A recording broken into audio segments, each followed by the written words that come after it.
Hello, नमस्कार दोस्तों। मैं आज आपको फिर ये पपीते के प्लांट दिखा रही हूँ। तब मैंने आपको दिखाया था कि मैंने छोटे छोटे कैसे बीज बोए थे। तो बीज बोने में तो आपने देखा था कि एक ही साथ मैंने बो दिए थे। अगर एक ही साथ पेड़ होते हैं तो फिर हो नहीं पाते हैं।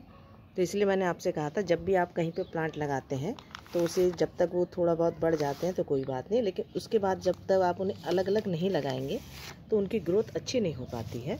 तो इसीलिए मैंने ये उस दिन आपको दिखाया था कि छोटे छोटे बीज बोए थे। तो आज देखिए मैंने अलग अलग प्लांट इस पन्नियों में, छोटी छोटी पन्नियों में, ये 5 बाई की पन्नियों में है ये। तो ये मैंने अमेजोन से ही ली थी, तो वहीं से मंगाई थी। आज इसमें मैं थोड़ी थोड़ी सी ये नीम की खली डाल दे रही हूँ ताकि इसमें कोई कीड़ा हीड़ा हो तो वो ना लगे और फंगस ना आए इसमें। तो और इससे थोड़ी सी इसको नीम की खली की वजह से इसे थोड़ी सी खाद भी मिल जाएगी। देखिए मैंने उस दिन 4 प्लांट अलग अलग कर लिए थे। अब ये ज़मीन में लगाने लायक हो गए हैं। तो और कितनी सुंदर इनकी देखिए ग्रोथ हुई है और बहुत अच्छी इनकी ये टहनियाँ भी, जड़ें भी बहुत अच्छी अच्छी हो गई हैं।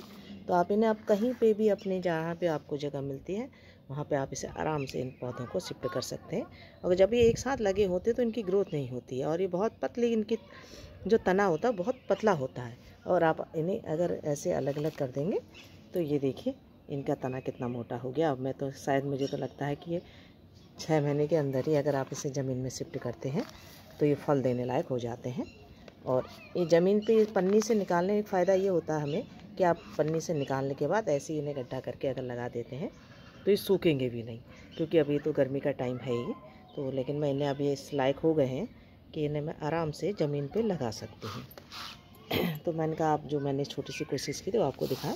कभी भी एक साथ बीज बोएं तो उन्हें एक टाइम के बाद जब उनका थोड़ी थोड़ी बढ़ जाते हैं पेड़ तो उन्हें अलग कर दीजिए और इसी तरह छोटी छोटी पन्नियों में लगा के रखिए ताकि आराम से पेड़ भी हो जाएंगे। और आप जब इन्हें कहीं पे भी शिफ्ट करते हैं ज़मीन में या अपने ग्रो बैग में जहाँ भी लगाते हैं तो इनके सूखने के चांस कम हो जाते हैं। तो आप भी इस तरह लगाइएगा और मेरे चैनल को अगर सही लगता है सब्सक्राइब कीजिएगा। आज के लिए इतना ही, धन्यवाद।